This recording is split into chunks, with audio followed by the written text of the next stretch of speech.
Hello, and welcome to the Lucy Liu Show, the fueling station for your mind, business, and life. And now, here's your host, Lucy Liu. Hello, beautiful souls. Welcome back to another episode. If you're new here, so glad you're here. And if you've been with me, thank you for your support. Today on the show, we're talking all about LinkedIn. LinkedIn is now a gold mine of opportunity, but success largely depends on that first impression, which is your profile. My guest today, Anita Kirkbride, is a social media strategist and trainer who undercomplicates social media marketing for small businesses and entrepreneurs. She is the host of the Be Flossom, the Good Enough podcast. And we're here today to talk about the basics of optimizing your LinkedIn profile so that you're getting started on the right foot. Now, I would say this episode is for someone who is looking to start up on LinkedIn or is in their early stages of optimizing this platform. And if you already have a social presence on LinkedIn and is looking for more advanced strategies, be sure to tune in 2 weeks from today for another episode on advanced LinkedIn strategies. Now, Anita will also talk about how she embraces the philosophy of being flossom and how she encourages her clients to be imperfectly perfect. Very inspiring. So stick around and let's get to it. Welcome to the show, Anita. Oh, thank you for having me. I'm so glad to be here. So we're talking just about one of the platforms that you teach, LinkedIn. What is the most important thing you have learned about LinkedIn? I think the most important thing that people so often get wrong is that it's not just your online resume. It's not a one and done platform. It is a social network, and you need to be there having conversations with people and building relationships for it to really work for your business. A lot of people just don't do that. So usually people just use it as a resume and leave it there, right? Yeah, absolutely. All the time. So what have your clients seen from working more actively on their LinkedIn profile? Well, I know one client in particular, she's booking, she's a solopreneur. She's booking 2 to 3 face-to-face or, Zoom to Zoom meetings every week when she is diligently working on her LinkedIn plan, which includes reaching out to people that she's never talked to before, finding people that fit her ideal client avatar, reaching out to them to see if they're interested in talking and following up with that. So she's getting 2 to 3 face-to-face meetings every week that she's diligent about this. And that's pretty good because those are actually turning into clients. So I would say the best place to start is to optimize your LinkedIn profile, right? Yeah, absolutely. There's no point in bringing people to a profile that's out of date or doesn't look like you or doesn't sound like who you are now. So optimizing is definitely the first step. And there's a few really simple things you can do to make sure that your profile is optimized. And I like to rant about all of these things depending on the day when I find somebody new who doesn't know these things. The first is your profile photo. It really needs to be up to date. Nobody wants to go to a meeting with you after checking out your LinkedIn profile and find out that you're actually 10, 15, 20 years older than your picture looks. It feels really inauthentic, and it happens all the time. So if you've done anything to your appearance, if you've gained weight, lost weight, grown a beard, shaved a beard, dyed your hair, cut your hair, grown your hair, any of that, got glasses, it's time for a new profile photo on LinkedIn because people do go there to see who they're meeting at the coffee shop or who they're checking out your profile to see who they're meeting on Zoom and what your specialties are. So the first thing is definitely your headshot should be up to date. The second thing is your contact information. And that sounds so incredibly basic. Like, you mean to tell me, you're telling me I got to have my contact information? Like, that's optimizing? And it is, because I cannot count the number of times I've done LinkedIn audits for people and I go in and their website is, 2 companies old.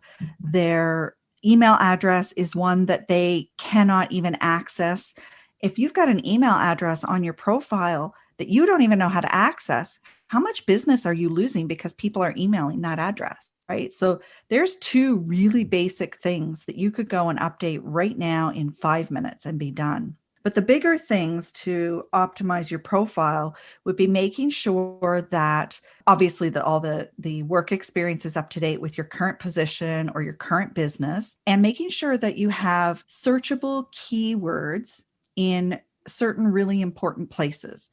So the headline that goes after your name is one place where you really want to have an important keyword. In your summary or your about section, that should be full of really good keywords. And in your experience section, in your current position or your current business. And when we talk about keywords, it's not necessarily what you think is your keyword, but what your audience would type in if they were looking for you. And the best example I have of that is when I started this business 10 years ago, I wanted to call myself a community manager because that's what I felt I was doing. I was managing online communities. But one day somebody said to me, "Oh, are you working for the city recreation programs? You're a community manager." And I thought, okay, so people in my audience do not understand what community manager is. I have to call myself a social media consultant if I want them to find me. So I guess those are my, what was that, 3 or 4 biggest tips for optimizing your profile? Those 4 things. And the hardest one of that is to rewrite your about section in a way that is forward facing, in a way that it's about what kind of business you want now, what kind of clients you're looking for now. Your about section shouldn't be about your past history. That's a really good tip. And you mentioned after you have these basic fundamental foundations set, it's important to social, right? It's another platform to social and make real connections. So how should entrepreneurs go about actually doing social on LinkedIn? Well, it's really not very different from any other social network. You want to have conversations with other people that have similar interests, whether that is you commenting on the local Chamber of Commerce posts and having conversations in the comments with other entrepreneurs and business owners, or whether it's you posting something that gets the conversation going on your page. Both are very important. But if all you ever do is post and run, and you're not there to answer questions that people post back to you, or you're not there just participating in conversation, congratulating people on awards or on big business announcements, talking to them about what's going on in your city or in your industry, then you're kind of invisible. And when you reach out to talk to somebody and they've really never heard of you before, well, that's a cold pitch. And what we want to do is build relationships in a way that we're not cold pitching people, we're warm pitching them. We've already found out that they are somebody who might fit into our ideal client avatar, and therefore we think we're a good fit. Rather than the last thing you want to do is just start copy and pasting and spamming a whole bunch of people with a generic pitch without even checking to see if they're a good fit for you. We want to build that relationship first and then try and take it to a sales conversation. So what's one thing you wish you had known when you began, 10 years back? Oh, something I wished I knew about LinkedIn specifically. Yes, please. When I think what I wish I understood 10 years ago was how to do the about section. And that has changed for sure over the years. But when I started my LinkedIn profile, back when LinkedIn was very new in Canada, it had just come out in Canada. I wrote it like it was a history. It was a summary of my experience. And what happened was I kept getting job offers. I kept getting recruiters contacting me for jobs in fundraising and event management. And I had moved on from that career. So I finally realized that this about section was very important in terms of LinkedIn search. And I had to rewrite it so that LinkedIn was finding me for social media work, social media consulting, social media strategies, that kind of work. I think I wasted a lot of time on LinkedIn because I did that incorrectly in the beginning. And I also was one of those people that treated it like an online resume for a long time. I didn't go in and participate in groups. I wasn't having conversations. It was just there. And I thought that was good enough. You mentioned groups. How are LinkedIn groups different from Facebook groups? I'm not sure that they really are all that different, except they are very industry focused for the most part. I'm not in any particular groups that are very good. Unfortunately, they tend to get filled with a lot of spam, but I know there are some really active groups on LinkedIn for specific industries, people that like are recruiters, people that are in highly specialized areas. Alumni associations and universities have groups where you can network and find out what's going on in the community and so on. I think the biggest difference is that they're very industry focused, business focused, versus Facebook groups are much more personal in nature. It's more about parenting and gardening and what's going on in your city and that kind of thing. Whereas LinkedIn, it's all business all the time. So it's much more about networking and finding people who are like-minded and learning from them, getting educated on things that are happening in your industry, finding people to collaborate with, that kind of thing. Mm-hmm. And do you recommend your clients to do cold outreach through messaging on LinkedIn? Because it seems everyone's doing that these days. I recommend that I would prefer they do warm outreach. So I would prefer that they're at least having conversations with people somewhere before they start pitching them. Having a conversation in a group, on a page, on an article that they've both read, something like that. The client that I mentioned who does very well with her LinkedIn strategy, she is participating in a group that's working really well for her. And she finds people in there who are interested in the same kinds of things that she's interested in. And then she starts the conversation with them. She's not just spamming people with a copy and paste message that has nothing to do with their business. And she knows that this person is interested. And when she sends them a message, they're going to recognize her name because they've already been talking. So to me, that's a warm pitch, not a cold pitch. And the cold pitch only works in volumes. You have to put out so many cold pitches to get one person who's interested. I really feel like if you spent the time that you're putting into cold pitching, if you spent that time researching a few really good prospects, you probably have a much higher close rate. Mm-hmm. I know you preach all about ethical, authentic, and genuine connections, right? And that's why I do. I have this methodology of Flossom. Yes. Can you tell us more about that?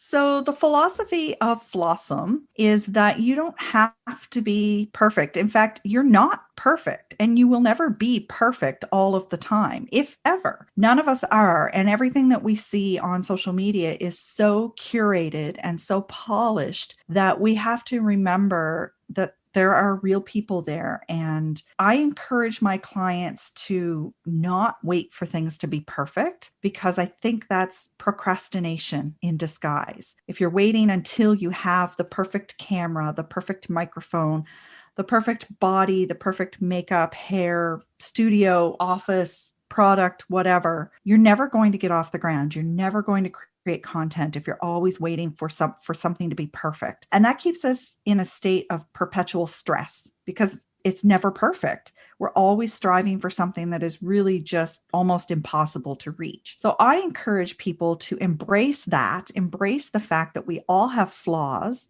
and just get out there and do it anyway. And we call that Flossom because you have flaws, but you're awesome anyway. So you're Flossom. And I encourage people to get out there and go live. I had a client just this morning tell me she did a live video in her bathrobe. Don't necessarily condone going live in your bathrobe, but if that works for you, that works for you.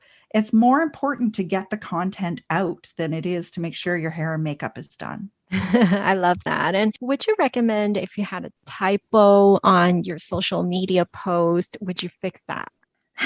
I would if I could, and I have. Just last week, I had a typo in a post on Twitter, which does not have an edit button. And I already had some engagement on the post, but really felt this was a post I wanted to stick around and could get a lot of engagement. So I actually deleted the post and redid it and fixed the typo. If I see a typo on Facebook or Instagram or LinkedIn, I will edit that because it's as simple as clicking the three dots and editing and fixing your typo. I do think it's important to do that when you see it, but I also don't get super over embarrassed about the fact that there's a typo because everybody makes typos. So if Yeah. somebody writes to me and says, hey, there's a typo in your post, I thank them and I go fix it.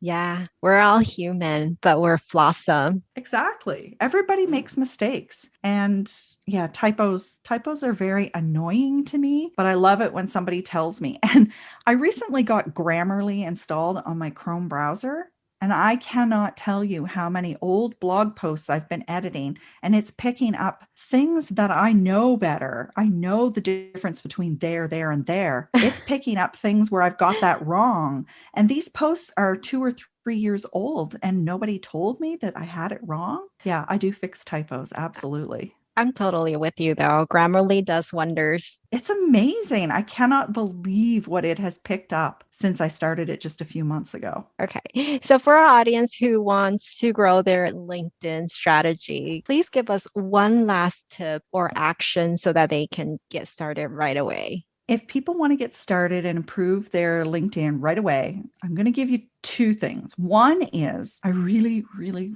really want everybody to go double check that they have access to the email that they use to log into LinkedIn and every other social media platform. Because if you're making changes to your LinkedIn, you're going to be asked for the password. If you don't remember the password, you've got to have access to that email. So it's really important that you have access to the email that you use to log into these platforms. And the second thing would be just go through and look at the keywords that you have in your headline and your about section and in your current experience or your current position or current business experience, and think about those keywords from the perspective of somebody who would be searching and you want to be the number one result for that. What are they typing into Google or what are they typing into LinkedIn? That's what you need to have there, not your industry jargon necessarily, but what your ideal client would type in there. So if you can go and fix those two things, for some people, that's going to take 10 minutes. For other people, it might take a little bit more work in terms of rewriting your about section. But those two things alone will help you to get more business out of LinkedIn because it'll help you to be found easier. Thank you for your information. And as an entrepreneur, we all have those low days. For you, what do you do to reset yourself? I'm almost embarrassed to admit this, but I do an awful lot of Netflix binging when I'm not working, like a lot. And I double screen all the time. So I'll be watching Netflix and playing really stupid telephone games on my phone. And that's how I turn my brain off because my brain is working so hard all week. On the weekend, I just really need to shut it off. So binging Netflix and playing computer games just allows me to just stop thinking about it. And if there's time, taking a vacation is always a great reset, but we haven't been able to do that for a while. But just finding something that can just make me stop thinking about work. There's absolutely nothing embarrassing about that. As a matter of fact, I actually encourage my clients to schedule in those binging times, right? I actually encourage my clients to schedule in on their calendar fun time, like binging their favorite shows, and it's necessary. So I love it. Do you have a favorite quote that you go by? One of the ones that I'm living by right now and that I encourage my clients, and it goes along with this idea of being flawsome, do the things you fear and fear loses control over you. So a lot of times people are holding back from doing social media, being out there, putting themselves out there because they fear something. And I encourage people to feel that fear and then push it aside and do it anyway. Because if you don't, fear is controlling you. And allowing fear to control you doesn't build a business. Thank you. And where can our listeners check out your work? The best place to check me out is at twirp.ca, and it's twirp.ca. And from there, you can access all of my social profiles, my LinkedIn, or whichever one you prefer to connect on. I'm usually on all of them. And I spend the most time on Twitter, and you can find me there at Anita Kirkbride. Thank you, Anita. You're welcome. To all the beautiful souls listening, thank you for joining me on this episode of The Lucy Liu Show. When I'm not podcasting, I am coaching high-achieving women in life transitions, getting unstuck, kissing overwhelm goodbye, and living a more joyful and fulfilled life through strategic goal setting and mindset transformation. It would mean the world to me if you subscribe, rate, or share this with a friend. And don't forget to join me for the next episode. Remember, there is always a way, and more blessings are coming your way. For free resources and show notes, head over to lucylucoaching.com.